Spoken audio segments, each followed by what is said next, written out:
In my free time here at Pitt, I've dedicated a lot of my time towards creating a magazine, and we focus on arts and culture and different student art around campus.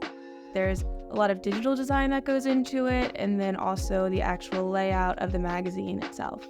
We use InDesign and a lot of other Adobe Suite products to make graphics, logos, flyers, and it also helps that everyone has access to InDesign, so we can all save things as InDesign files or Adobe files and share them. As a Pitt student, everyone has access to an Adobe Creative Cloud license, so InDesign, Photoshop, Lightroom, Premiere Pro.